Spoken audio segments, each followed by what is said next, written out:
So what's the big problem with wealth creation? How do people like us, who didn't inherit a boatload of money, who are investing and building wealth from our own blood, sweat and tears, how do we invest in a way that gives us remarkable results and become financially free before retirement age? I don't know about you, but I am sick of hearing from wealth gurus and experts who don't walk their own talk and prescribe strategies that are a one-size-fits-all approach. For self-made people like you and me, I'm here to tell you that you don't need to be superhuman or already wealthy to reach financial freedom earlier than 65. This is the Alternative Investing Podcast. Hey guys, welcome back to the podcast. Really appreciate you tuning in again. Today is actually a bit of a passion conversation for me because it's something that's coming up over and over again. Talking to a lot of high net worth individuals who on the surface of it seem to have everything going on. They have fabulous balance sheets. They look like they're enjoying their life from a, frills and benefits point of view. They've got a great lifestyle. They're not overly lavish. They're mindful about their money. They've been investing for a long time. But what I've been hearing more and more from people when I say to them, well, why don't you just stop working or why can't you just step out of your business? They tell me they can't afford to do that. And so there's a few stories I want to share with you today, but really the question that I want to unpack is why? What is getting in the way for these people? Why do they feel that they can't actually step out? Why do they feel they cannot afford it? And these are all people by any definition who would be considered wealthy. So I actually want to just give you some food for thought on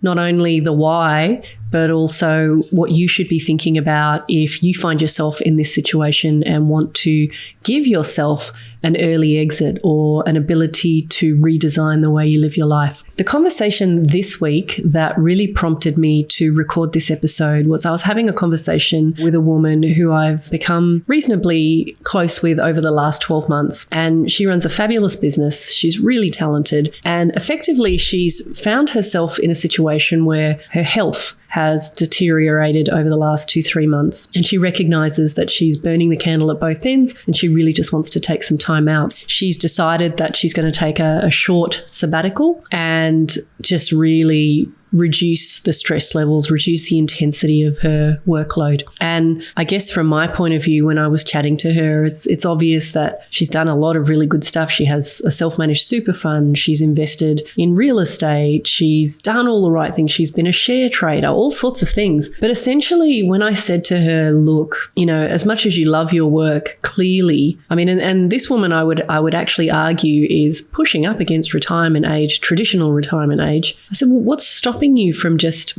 pulling up stumps altogether? Because just quietly, I think from conversations I've had with her in the past, I think she'd really like that. But her response was that no, she just doesn't actually feel she can quite afford to do that. Now, she's talented, has her business. Her husband has his own business. They've earned tremendous money over a 40-year plus life in business. And yet, with whatever net worth they have, they still feel that they cannot step off. And as I said to you, this is such a common story. I'm hearing it time and time again from business owners who are, crushing it by all accounts, but who feel that they're just not in a position to let go of that income stream. They're so heavily reliant on it to, bridge the gap between whatever their investments are producing and what they need to maintain their lifestyle. And, most savvy investors don't necessarily want to get pushed into the corner of having to sell down assets. So what other choices do they have? And that's the sentiment. The sentiment is, well, I've just really got to keep working and hustling till my asset base reaches a new high, at which point it'll generate enough income for me to live comfortably. And,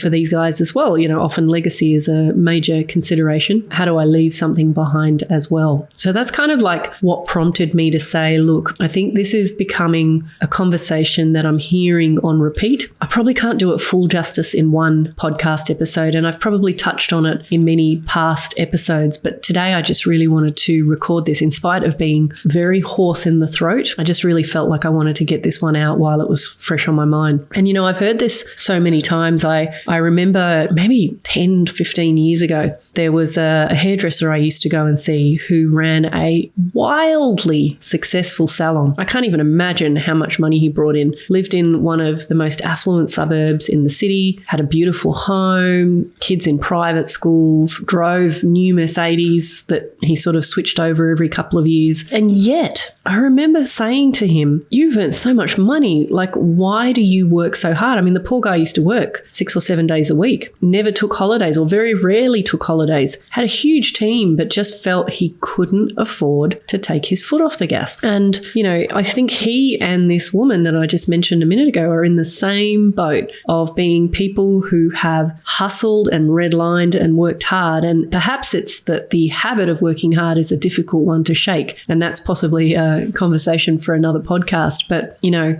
I think that there's a couple of things that I want to pull out of these stories, and then I want to share a couple of case studies with you. One of the things that most investors are completely single-minded about, particularly in the early days of investing, is this idea that they have to focus on assets and investments that will deliver growth. And that makes absolute sense, because what you want when you first start out as an investor, and I often call this the 4 seasons of investing, when you start in spring, you know, the starting point when you enter the workforce is, how do I just create some surplus that I can then use to access investments that will grow over time? The problem that we experience, particularly here in Australia, but it's a worldwide phenomenon as well, is the majority of investments that are available to most people in the market only offer growth in a speculative market. And I just want to qualify what I mean by that. There are kind of, if you think of a spectrum, when it comes to the quality of your investment, down one end of the spectrum, you might have investment grade. And investment grade means the investment already stands on its own 2 feet. There's not a lot of speculation about it. There's, you know, extreme underwriting and due diligence done on the investment as it is. And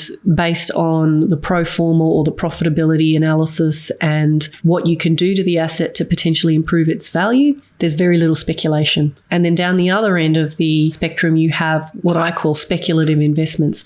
Now, this is not my concept. I must totally give attribution to my dear friend Mike Slotnick on this one. And I think I've mentioned this model in past episodes, but I kind of want to bring it specifically up in reference to today's podcast, because I think it's really important that you understand when you're selecting investments, although you think you're doing as much as you can to stack the odds in your favor, what most people are doing is they are speculating. They want growth assets and they're speculating. And so what that looks like is that you're buying assets and you are hoping and praying that the market continues to rise. Whether you're talking about property, whether you're talking about shares, to some degree, even a lot of the blockchain stuff, you're buying at a certain price and you need the market to rise to get that growth. What you need to recognize, however, is there is an element of speculation in that model. So the challenge that exists with that is that if you come to a point in history, like where we are right now, where there is a huge amount of volatility and uncertainty starting to brew in the market, then those speculative investments where you are banking on a rising market become harder and harder to pull the trigger on. And, you know, I think the real question that you have to ask yourself is, if you were to take a haircut across the board in terms of the investments that you hold, let's say, and I'm going to say worst case scenario, let's say the market tanked and you lost 20%. The problem is you lose on those investments. And in fact, in general, if the market goes sideways or if the market drops, you lose on those speculative type growth investments. So I just wanted to give you that as context. And then really the 3 keys that I want you to think about when it comes to your own portfolio, because I do want this to be really relevant. I want nothing more than to be a spokesperson for how to invest from a different kind of mindset so that you can achieve what you want long before traditional retirement age. Or if you're in the unfortunate position that maybe retirement isn't too far away, that you can really change your trajectory and get to a really happy outcome in a very short space of time if you kind of can embrace what I'm about to share. So number 1, I would say you need to pause and think about the burdens that come with growing more capital. And I say this as the starting point because a lot of people that I'm speaking to, they don't actually need more capital. They've actually got a really solid net worth. They've already done a lot of work to grow their wealth to the position that they're in today. The issue that they face is that the capital that they have just simply isn't working hard enough. And unfortunately, particularly in my market and many other markets around the world, the types of investments that most people are buying do not lend themselves to strong income. So the thing that I would say to you is, and what my hairdresser and my other friend that I spoke to this week were expressing, was that they felt the only way to solve their financial problem was to grow their net worth even more to tolerate the very paltry cash flow that came so that they could afford to retire.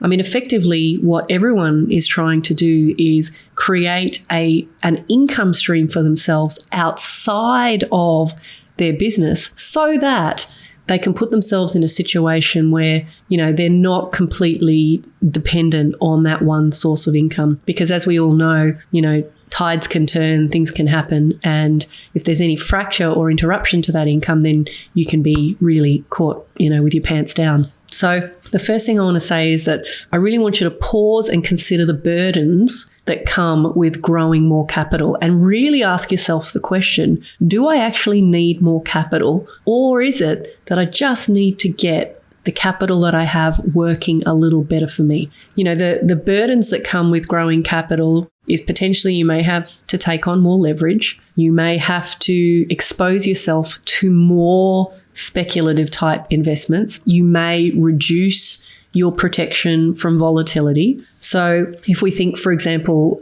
about the share market, you need to find more capital to buy shares. So you can either do that through, trying to access equity that you already have, or you've got to actually just save it, either through dividends in your business or personal savings. If you want more property, it's the same. You've got to apply leverage. You've got to deal with the banks. And, that comes with its own bag of snakes. And if you're someone who has already got a reasonable property portfolio and a reasonable share portfolio, or you've got some kind of equity behind you, it might not appeal. I know certainly a lot of people I speak to, there's only so many properties they want to own because the administrative hassle and all the burdens that come with it aren't quite the right next move for them. And so I think it's really, you want to pause before you think about taking on more speculative investments, particularly with where we are in the market now. If anything, I feel that this is a time to be de-risking your portfolio, reducing leverage, like really reining down your exposure to that volatility. The second thing that I really wanted to kind of make as a point for consideration is that, let's say you've got a reasonably good net worth and you have it predominantly at the moment in investments that are producing very little cash flow. It doesn't mean that they're not performing well for you, because certainly, for example, in the property market, most people who've invested in property over the last 20, 30 years have laughed all the way to the bank, myself included. A lot of my net worth is made up of equity that kind of grew in my sleep, and I've sort of had a bit of a set and forget type portfolio. The question, though, that I want you to consider is, if you were to take a small percentage, and I call it minimum viable, and you can play with this number, and put that capital to work in a way that it was producing consistent income, how would that transform your overall property or wealth performance portfolio? So I want to actually talk you through at least one example here, and I'm just going to bring it up so I get the numbers right. So this is a case study from the event that I ran on the weekend that I wanted to share. These guys have 6 investment properties and a net worth of about $4 million. They've got a couple of properties, actually 3 properties that are underperforming. They have very poor cash reserves and they have reasonably high lifestyle costs. Now, their great frustration is that the income stream coming off these properties is a far cry from what they need to be free to just walk away from their business. And so really, if they were to take, and this is me just playing with their numbers, let's say they've got this net worth of $4 million. If they took, let's call it 20% of that portfolio, so $800,000, and put it to work earning a net return of, say, 10%. Let's say that's roughly $80,000 a year, and they weren't going to let it compound. They were just going to start earning that money. They were looking for opportunities where they can just start earning that money now. It's $80,000, but that $80,000 completely outperforms or at least is equivalent to the cash flow that they have across the entire portfolio now. At the moment, they're getting 1 to 1.5% net cash flow across that portfolio, so sort of around the 50K mark. But by adding that extra 80, they've bridged the gap between where they are right now and where they want to be. And effectively, they've shaved at least 20 years off their timeline to financial freedom. So the point I'm trying to make here is that it's up to you to do the numbers. I mean, I can certainly help people who are interested, but the idea of taking a small percentage of your portfolio and asking it to work a little harder than how it's working right now without rocking the boat. So, I'm certainly not suggesting that anyone rush out and sell their portfolio in order to do that.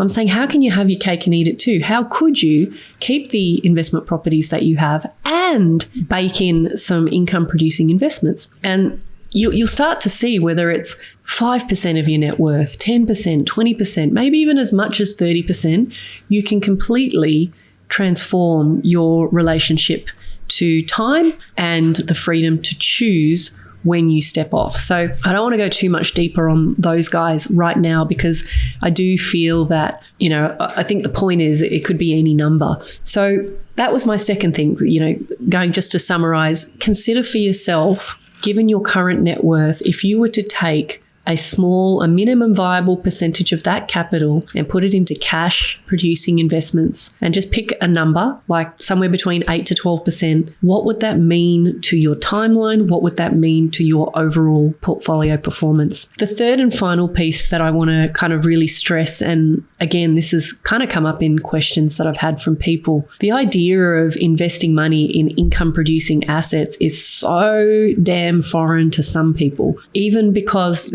they're just not in mainstream. They exist, they're viable, they're real. They have certainly been the private playground of a lot of individuals over the last couple of decades, but there's a lot of fear. And I understand that fear. And certainly my own experience, which I've shared with many of you, has been that, I've done it all wrong. I started investing with the wrong people in the wrong cities with the wrong strategy. So I've had plenty of cuts and bruises along the way. So yes, it's easy to make mistakes, but through experience, I've found that I've been able to ratchet my way into better and better networks. And the thing that has struck me as the single most important thing is the greatest tool you have to overcome fear is to educate yourself. So there's a couple of points I want to make on this. The two wealth models that I see predominantly being used by people all over the world is either one, the abdicating model, meaning I don't have the headspace or time, I don't understand this stuff, I'm not the expert, so I'm going to give all my money to somebody else and just hope they do a really good job with it. The other model is the lone wolf model, which I've actually spoken about in a past podcast, which is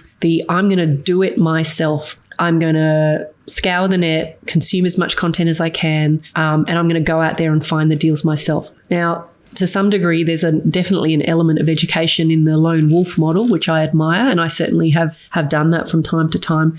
But it's really hard. It's really hard work. And, I can say that it took me a lot of time, money, and expense, hundreds of thousands of dollars, in fact, to get to where I am today. But I would say to you that there are opportunities out there to educate yourself on options around alternative investments outside of mainstream where you can take control of your investment decision making. And really that's the ultimate goal. So whether I'm talking about the abdicating model or the lone wolf model, I'm really saying is those models are tough, both of them. The abdicating model is tough because you're basically outsourcing all decision making to someone else. And the truth of the matter is there are countless studies which show that if you want to be really wealthy and get premium returns, you cannot outsource your wealth making. It just doesn't work. And at the other end, there are a lot of people who are trying to adopt the lone wolf model and have varying degrees of success, but it's a really hard model. So I'm really hugely a fan of, if you've got a timeline now, which is kind of a bit tight, or you just don't want to waste any more time, then educating yourself with the right people to overcome any kind of fear is really the thing that will get you over the line in terms of giving you the confidence to start thinking outside the square and accessing investments that do sit a little left of field and outside of mainstream. I've said this before. A lot of people are concerned that, alternative investments, and, I know that's a really broad expression in itself, but that they're really risky and weird. And again, I would say to you that the fastest way to de-risk something is, number one, is be educated in it and understand it. And then you know how to rule investments in or out. So education is crucial. They're the three things I wanted to really kind of give you as practical takeaways today. But I really want to just summarize again. If you are someone who has a relatively good net worth, a good balance sheet, if you earn good money, but you feel crippled by the lifestyle costs that you have and an inability to have kind of duplicated that income stream outside your business, and you're looking for another way, you must consider alternative investments. You must educate yourself on them. You've got to find a way to put a percentage of your capital into these investment deals so that you can ratchet up your cash flow and put yourself in a position where you have choice. Move away from speculative investments that can create basically just more of what you already have. And particularly as we go into these high volatile times, look to de-risk your portfolio, not increase the risk. As I get older, I certainly realize that, maybe I'm getting a bit old in the tooth. But when I was younger, I was happy to redline and hustle and, take some big risks. And now, as I get to a point where I want to work less and I want to enjoy my life, I certainly am not prepared to take the sort of risks that I did, 20 years ago. And, I recognize that's been part of my journey to take big risks and, experience a couple of big losses along the way. But it doesn't have to be the way that, you invest from here on in. It saddens me greatly when I talk to people who are maybe approaching 50 or in their 50s who have felt they had no choice but to take on something hugely risky just because they felt they had no other choice and it was going to be the thing that got them over the line, only to find that they've lost a lot. So guys, where I want to leave this today and my call to action is that go through those 3 points, apply them to your own portfolio, have a think about what that kind of outcome would mean to you. And if you want some help working through those things, then please reach out. I'm more than happy to communicate. Just send me an email, selena@inkosiwealth.com. But till next time, please take care and stay safe in this freezing cold weather. You've been listening to the Alternative Investing Podcast. If you're feeling frustrated that despite doing everything right in the property investing playbook and you're no closer to financial freedom, then head on over to inkosiwealth.com to learn more about how you can use alternative investments to catapult your investing income and blend strategies to shave decades off your timeline to financial freedom. See you on the next episode.